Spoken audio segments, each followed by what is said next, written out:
Bonjour, bien bonsoir, bien-aimés dans le Seigneur. Euh,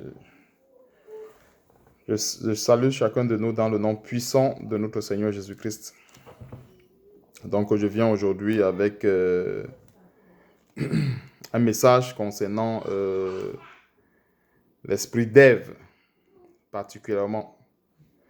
Quand je parle de l'esprit d'Ève, en fait, c'est l'esprit qui s'est caché derrière cet acte qui nous a plongés tous, charnellement parlant, dans le péché. Parce que quand je dis plonger tous charnellement parlant, c'est parce que c'est Jésus-Christ qui est venu nous racheter de cette malédiction pour que nous puissions justement euh, exister en tant qu'enfants de Dieu, pour que nous puissions prévaloir en tant qu'enfants de Dieu aujourd'hui. Donc, c'est grâce à notre Seigneur Jésus-Christ. Mais qu'à cela ne tienne, la séduction a ses grandes bases dans le jardin d'Éden. Et lorsque nous parlons de...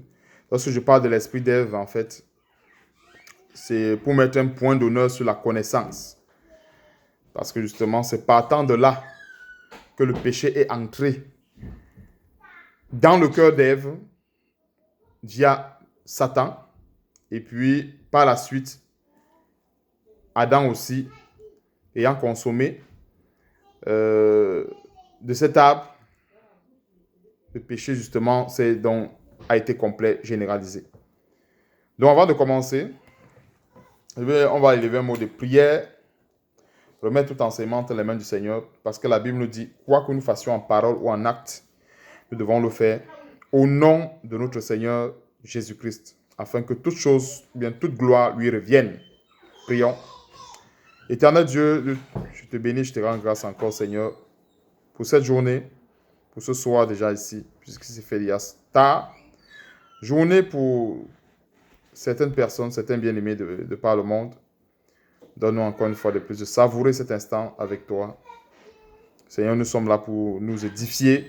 Moi aussi également, car tu nous demandes de marcher selon l'esprit et non selon la chair.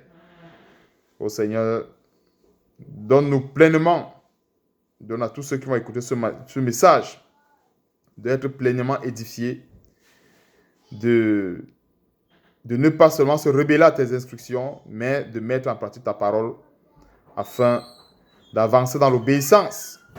Car tu nous dis que l'obéissance vaut mieux que l'holocauste. Ô Seigneur, je te bénis encore une fois de plus pour ce moment que tu as rendu disponible et pour tout ce que tu fais pour nous, Seigneur Dieu. Sois béni, sois glorifié pour toutes choses. Et merci déjà, Papa, pour l'impact que cela aura dans les cœurs. Ô Père éternel, Dieu Tout-Puissant, je te bénis également pour tous les miracles que tu fais dans la vie de tes enfants, pour tous les miracles que tu fais dans la vie de tous ceux qui mettent leur confiance en toi. Et surtout, que la gloire et l'honneur te reviennent en toutes choses. Et c'est dans le nom puissant de notre Seigneur et Sauveur Jésus-Christ que je t'ai prié. Amen. Donc, le texte de base, c'est Genèse, chapitre 3. On va commencer à partir du verset 1. Et on va lire les 7 versets. Donc, je lis au nom de notre Seigneur Jésus-Christ. Genèse, chapitre 3. Le serpent était le plus rusé de tous les animaux des champs que l'Éternel Dieu avait fait. Il dit à la femme, Dieu a-t-il réellement dit, vous ne mangerez pas de tous les arbres du jardin? Alors, déjà, pourquoi est-ce que le serpent n'est pas allé vers Adam et il est venu vers Ève? Et il y a beaucoup de choses comme ça qui ne sont pas des hasards. Qui ne sont pas justement des hasards. Et la séduction ne va jamais chercher un chemin qui est compliqué. Et c'est pour cela qu'aujourd'hui,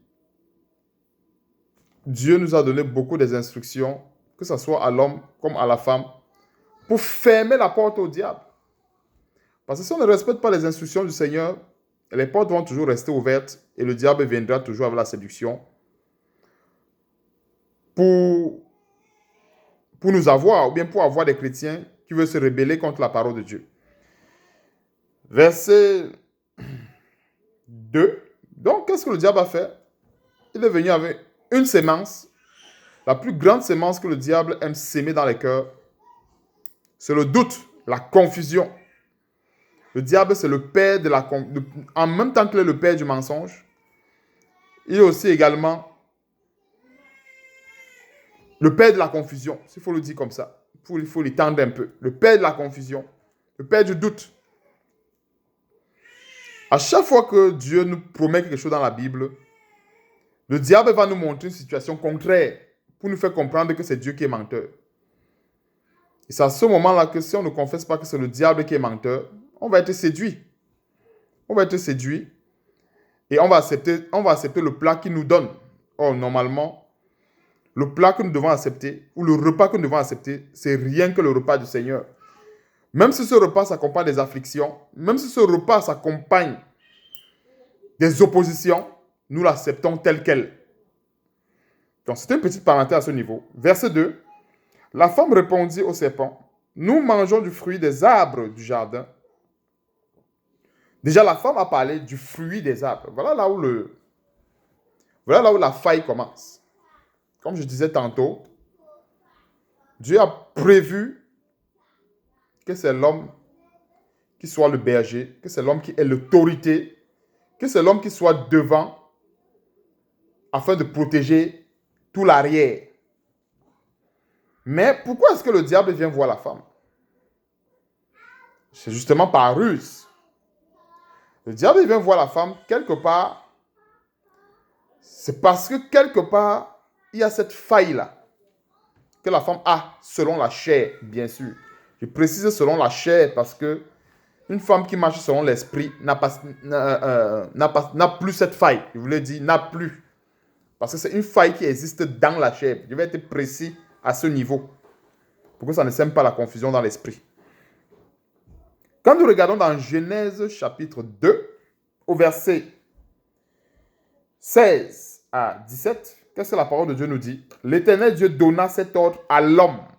Pourquoi Dieu a donné l'ordre à l'homme et non à l'homme et à la femme? Aux deux. Pourquoi il a donné seulement à l'homme? Ça, ce sont des mystères de la parole de Dieu. Dieu sait comment est-ce qu'il a créé l'homme. Dieu sait comment est-ce qu'il a créé la femme. Donc, c'est des choses qu'on n'a pas à contester avec Dieu là-dessus. Pourquoi? Parce que ça dépasse tout simplement l'intelligence humaine.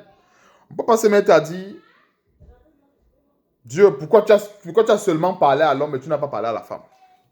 Il fallait répéter la même chose à la femme. Peut-être elle devait avoir la bonne information. Non. Dieu a toujours donné cette autorité à l'homme. Et c'est dans le jardin que nous comprenons ça aujourd'hui. Les véritables bases de la parole de Dieu, de la nouvelle alliance, c'est ici, dans le jardin, que ça commence. Allons encore plus loin. Genèse chapitre 1. On est toujours dans Genèse. On va voir les véritables. Nous sommes en train de parcourir les véritables bases que Dieu a établies dans son église. N'oublions pas que l'église de Jésus-Christ a commencé au jardin. C'est-à-dire entre Adam et Ève. C'est pour ça que la Bible dit là où 2 ou 3 sont réunis en son nom, il est parmi nous. C'est parce que l'église du Seigneur a commencé au jardin avec 2 personnes, c'est-à-dire Adam et Ève. Et qui avait reçu l'autorité de berger, qui avait reçu l'autorité du conducteur, c'est bien sûr Adam. Donc, verset 27. Lisons verset 26, à partir du verset 26, Genèse chapitre 1. La Bible nous dit ceci. Genèse 1, verset 26. Puis Dieu dit, faisons l'homme à notre image, selon notre ressemblance, qu'il domine sur les poissons de la mer, sur les oiseaux du ciel, sur le bétail, sur toute la terre et sur tous les reptiles qui rampent sur la terre.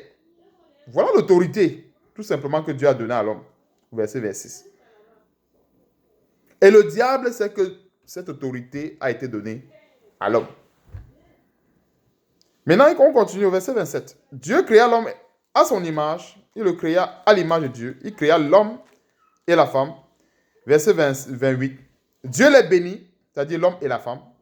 Dieu leur dit, soyez féconds, multipliez, remplissez la terre et l'assujettissez et dominer sur les poissons de la mer, sur les oiseaux du ciel et sur tout animal qui se meut sur la terre. Le verset 28 montre ici deux actions conjointes.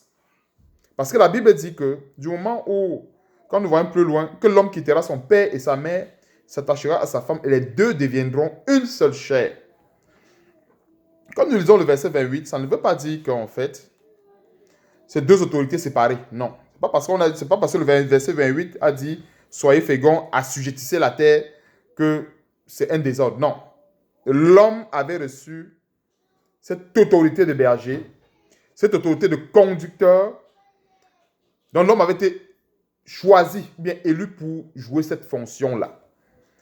Et la femme, tout simplement, devait se soumettre aux instructions de son mari.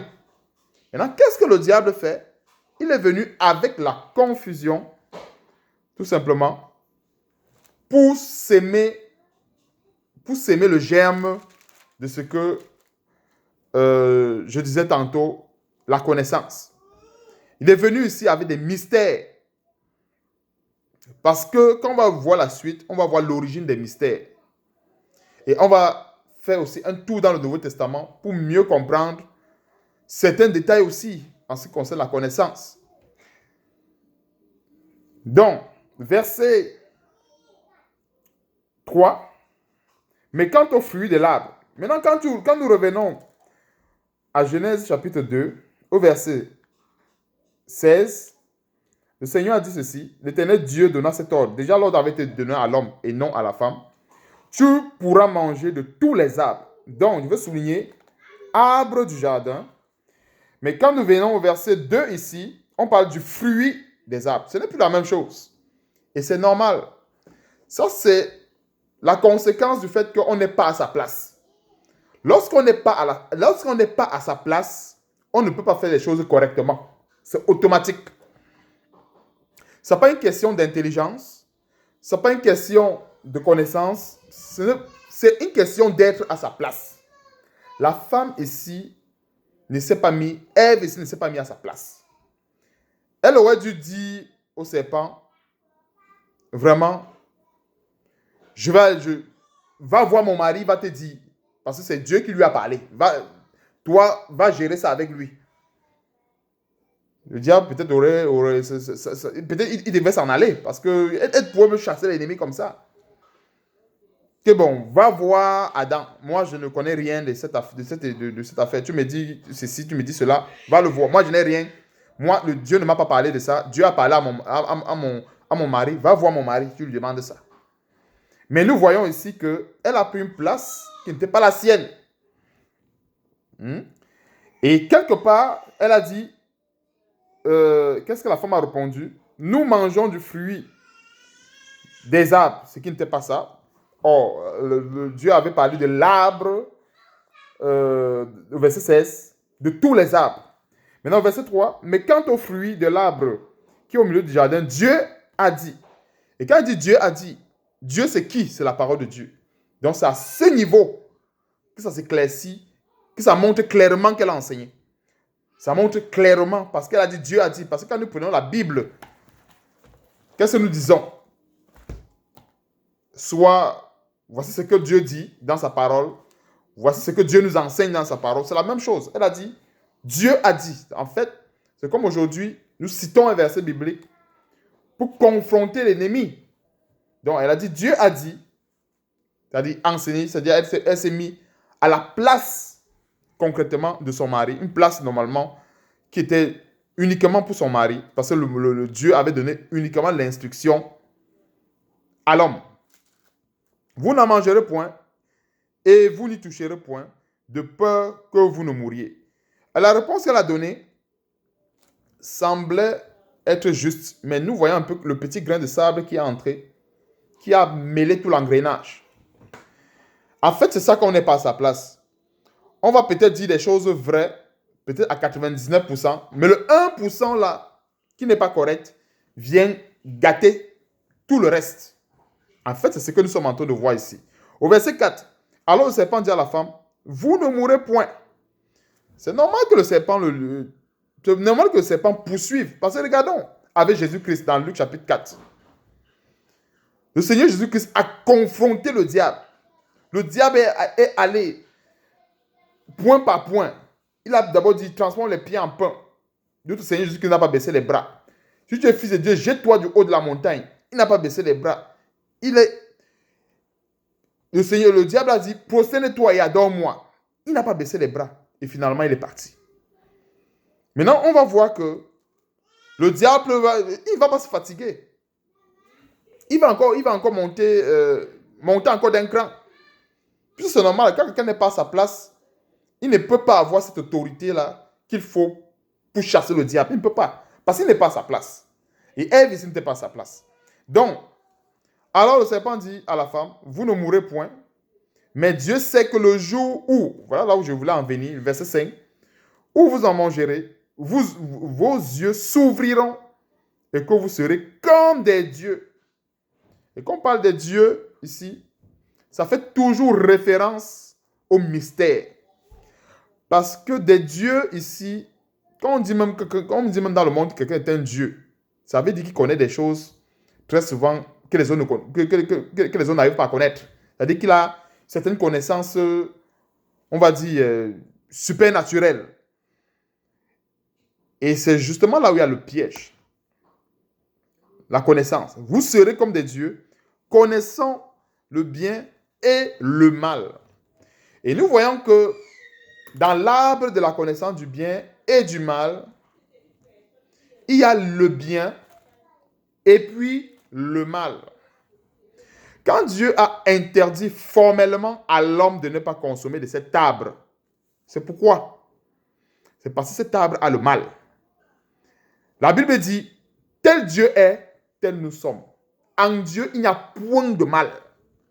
Même pas à 0,0000001%.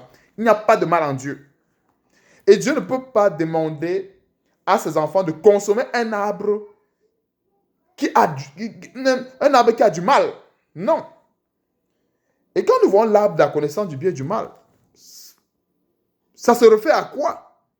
On vit avec ça tous les jours. Cet arbre de la connaissance du bien et du mal, nous vivons avec ça tous les jours. Toute solution qui ne vienne pas à 100% de Dieu est tout simplement l'arbre de la connaissance du bien et du mal. Et bien, toute solution, que ce soit médicale, psychologique, que ce soit, peu importe, les révélations sur des mystères, ainsi de suite, ainsi de suite. Quand ce n'est pas la volonté de Dieu, Dieu nous a donné tout dans sa parole. La Bible dit que Dieu nous a donné tout ce qui contribue à la vie et à la piété. Donc nous avons tout dans la parole de Dieu. Et tant que nous restons dans les bornes que Dieu a circonscrites de sa parole, en fait, on ne sera jamais séduit. Parce que dans notre alliance, l'alliance dans laquelle Jésus-Christ nous a fait entrer, il nous a fait entrer avec son propre sang. Et depuis qu'il était sur la terre, il nous a prêché quoi? La repentance. Ça, c'est la clé pour entrer au royaume. C'est la clé. Il n'y a pas une autre clé. Et c'est quelque chose qu'on le fera toute notre vie. Il n'y a pas un seul jour qu'on ne se repent pas. Il n'y a pas un seul jour qu'on ne vit pas dans la sanctification. Ça peut aller doucement, niveau par niveau, mais ça, ce sont des clés de l'évangile. Mais maintenant, donc, des connaissances, il y a des connaissances qui ne servent à rien. Ce n'est pas un conflit avec Osée chapitre 4, verset 6. Osée chapitre 4, verset 6 dit que mon peuple périt faute de connaissance. Il s'agit de la connaissance que nous avons besoin pour pouvoir prévaloir en tant qu'enfant de Dieu. Ça, c'est de cette connaissance dont il s'agit. Mais il y a une connaissance qui se réfère à l'arbre de la connaissance du bien et du mal, qui n'est pas pour les chrétiens. S'il y a déjà quelque chose qui est bien et en même temps mal, ça veut dire que ce n'est pas pour le chrétien. Une connaissance aujourd'hui qui n'amène pas le chrétien à fuir le péché, à s'améliorer dans sa vie de sanctification, cette connaissance est vaine. Aussi simple que ça. C'est tout simplement l'arbre de la connaissance du bien et du mal.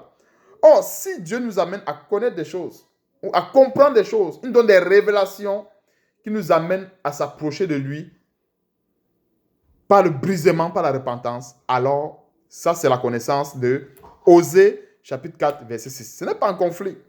On va voir dans le Nouveau Testament ce que l'apôtre Paul dit de la connaissance. Et déjà au jardin, on comprend déjà les effets néfastes. Et c'est passé par qui? Ève. C'est pour ça que j'ai parlé de l'esprit d'Ève. Quand je parle de l'esprit d'Ève, c'est ce qui se cache derrière la connaissance, parce que ça a commencé ici. Ça, c'est le commencement. Donc, la femme vit que l'arbre était bon à manger et agréable à la vue, et qu'il était précieux pour ouvrir l'intelligence. Elle prit de son fruit et en mangea. Elle en donna aussi à son mari, qui était auprès d'elle, et il en mangea. Donc, elle a vu que cet arbre était précieux pour ouvrir l'intelligence. Ce qu'on constate au verset 6, il n'y a aucun discernement spirituel. Même l'homme, ici, à sa position de berger, aurait pu discerner ou demander à la femme d'où vient même cet arbre, d'où vient ce fruit que tu m'apportes. Parce que n'oublions pas que le diable est tellement malicieux. Et moi, par expérience, le diable n'utilise pas, le diable en général n'utilise pas beaucoup les gens de l'extérieur. Parce qu'il sait il sait déjà que l'extérieur, il sait déjà qu'on a mis une barrière avec l'extérieur. Très souvent, la plus grande porte, c'est chez nous les chrétiens. C'est très souvent chez nous les chrétiens, surtout nous qui avons déjà connu les rudiments de la parole de Dieu. C'est surtout nous qui avons déjà été affranchis, nous qui nous efforçons à vivre dans la vérité. Nous devons toujours veiller. Quand le Seigneur Jésus-Christ dit veillez, veillez, ce n'est pas pour rien. Veillez et priez, ce n'est pas pour rien, afin que vous ne tombiez pas dans la tentation. C'est parce que, tout simplement, la séduction est plus de notre côté que dans le monde.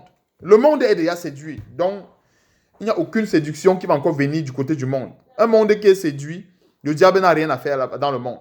Tout simplement. Mais c'est chez nous. Et c'est pour ça que nous devons nous efforcer à marcher dans les bornes de la parole de Dieu. Pour ne pas nous retrouver dans une situation où nous sommes en train de consommer du fruit de l'arbre de la connaissance du bien et du mal. Et ça, c'est la connaissance des mystères, des connaissances qui ne nous servent à rien. Des connaissances qui viennent enorgueillir qui viennent nous enorgueillir, on va dire ça comme ça. Et quand nous regardons dans 2 Timothée, autant pour moi, 2 Corinthiens chapitre 12, on voit que Dieu avait mis l'écharde dans la chair de Paul, un ange de Satan pour le souffleter, afin de l'empêcher de s'enorgueillir. Ce n'était pas pour rien. Cette écharde qui était dans la chair de Paul était une protection. Parce que Dieu lui donnait excessivement de révélations, excessivement de connaissances. En même temps, pour préserver Paul de la chute, Dieu lui a mis cette protection pour qu'il reste humble, pour qu'il reste soumis à sa parole. Et en général, quand nous voyons les femmes, bien sûr qui marchent selon la chair, je veux préciser, parce qu'une femme spirituelle qui cherche à plaire Dieu dans la soumission, dans le silence, c'est clair que ce message ne la concerne pas. Parce qu'en fait, quand nous regardons, on a beaucoup de iota charnel, c'est-à-dire il y a la vue, agréable à la vue, précieux pour ouvrir l'intelligence. Ça, ce sont les choses de la chair. Il n'y a rien de spirituel dedans.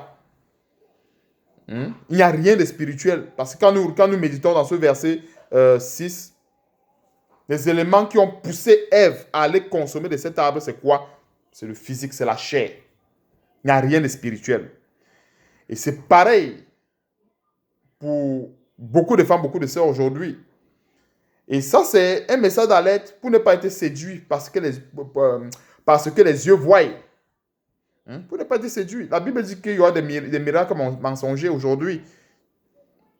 Et quand on parle des miracles mensongers, une petite parenthèse, ça ne veut pas dire que les gens ne guérissent pas. Nous tous on sait que les marabouts font des miracles. En fait, ce sont des miracles qui se produisent sans les bases de la parole de Dieu, qui sont des miracles mensongers.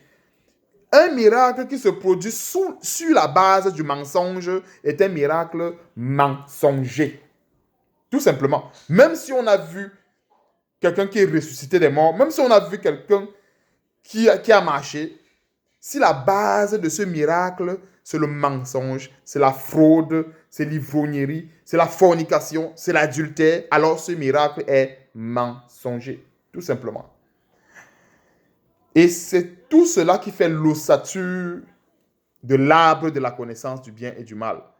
Bien pourquoi? Parce qu'on va dire, quelqu'un va dire, ah, j'étais malade.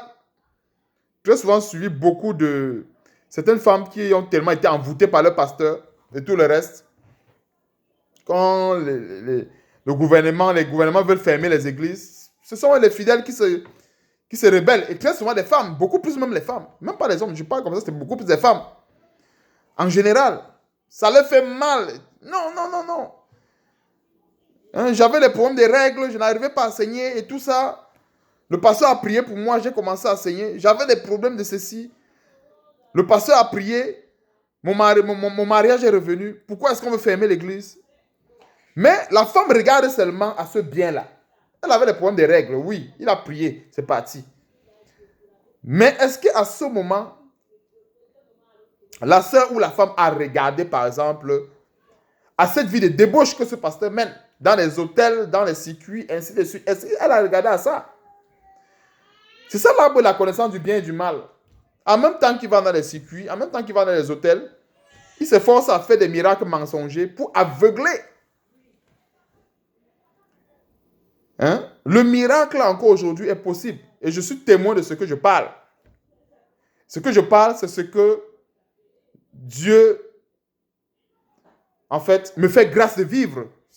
Je ne fais pas ça par, comme je dis, c'est pas pour me vanter, c'est pas pour m'enorgueillir, mais en fait, aujourd'hui, le mal est tellement répandu qu'on a souvent du mal à discerner le mal du bien. On se dit même que est-ce que les vrais miracles existent aujourd'hui? Les vrais miracles existent. Les miracles fondés sur la sanctification. Les miracles fondés sur la repentance.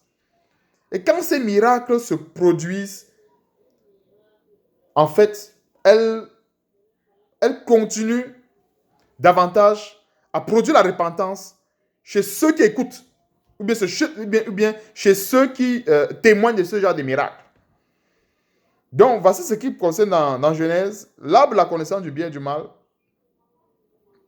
Nous voyons que Ève l'a consommé. Ce n'est pas Adam qui l'a consommé. Le problème d'Adam ici, c'est au niveau du discernement. La Bible dit, n'ajoutez pas foi à tout esprit. 1 Jean chapitre 4, verset 1, mais éprouvez. Mais nous voyons aussi, ceci est arrivé, ce n'est pas parce que nous sommes meilleurs qu'Adam, meilleurs qu'Ève et tout ça, mais c'est pour notre instruction.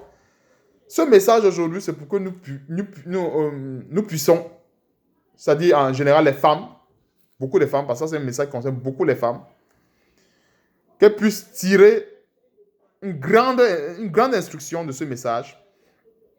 Parce qu'aujourd'hui, il y a tellement de confusion. Tellement de confusion. Et cette confusion est venue du fait que, quand nous regardons dans les temps anciens, les femmes avaient des positions beaucoup plus, je dirais, la position de soumission, si on veut la voir, il faut vraiment qu'on rentre dans les années 1800, 1900. On va voir vraiment la soumission. Quand on parle de la soumission là, aujourd'hui, c'est difficile. Si une femme ne craint pas vraiment Dieu, elle ne sait pas vraiment son cœur avec la parole de Dieu, elle ne peut pas être soumise. Ce que je dis, c'est une vérité, c'est un fait, c'est clair. Or, cette soumission était tellement évidente avant qu'il n'avait la technologie. Parce que n'oublions pas que la société s'est tellement dégradée aujourd'hui à cause de la technologie. Internet, les séries télévisées. Hein? Les enfants aujourd'hui voient comment est-ce que la femme crie sur l'homme. Ils voient comment est-ce que, ainsi de suite. Or, ce sont des choses qu'on ne voyait pas avant. Le mari pouvait avoir même 100 femmes, 200, 300. Mais la femme était dans son petit cocon. elle faisait ces choses, elle était soumise, ainsi de suite. Je ne dis pas que c'était un exemple parfait, mais je parle ici du côté soumission de la femme. Maintenant, aujourd'hui, il y a tellement de... Le diable a tellement séduit le monde entier avec la technologie, avec les évolutions de ceci, avec les... Et l'une chose aussi qui est très diabolique et hyper diabolique que nous devons dénoncer avec la plus grande fermeté, la plus grande force, c'est le féminisme. C'est du diable. Parce que regardons comment est-ce qu'ici au jardin, Dieu a créé Adam et Ève et il lui a donné l'autorité. Il lui a donné cette place de berger afin qu'il puisse mener à bien les activités de Dieu. Mais le féminisme, ce n'est pas ça. Le féminisme, c'est que la femme peut aussi gérer, la femme peut aussi conduire, la femme peut aussi être pasteur, et ainsi de suite. C'est le féminisme.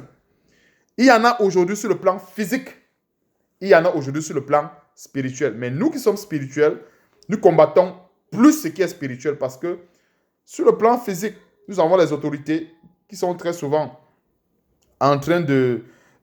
qui sont très souvent soit du côté de Dieu, soit du côté du diable. En fait, ils sont très souvent mélangés. Les autorités sont mélangées. Mais ce n'est pas notre domaine là-bas. La Bible dit pour les gens du dehors, c'est Dieu qui les juge. Donc, Dieu a jugé seulement les gens du dehors. Nous, on s'occupe des gens du dedans. Ça veut dire que le féminisme spirituel, c'est ce que nous devons combattre.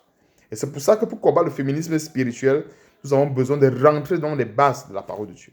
Donc, on va aller dans l'Ancien Testament, 1 Timothée chapitre 2. C'est de ça même que Paul, l'apôtre Paul s'est inspiré dans 1 Timothée chapitre 2. On va aller rapidement. Quand il dit la femme ne doit pas enseigner, je vais juste prendre ce verset.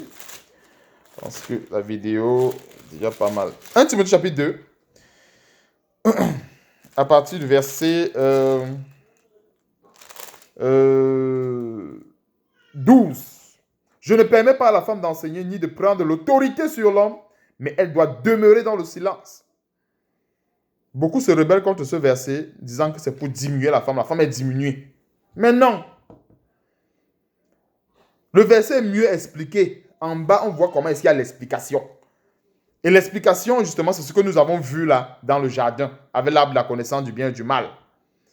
Aujourd'hui, les écoles, les universités, je ne suis pas en train de dire que l'école est mauvaise.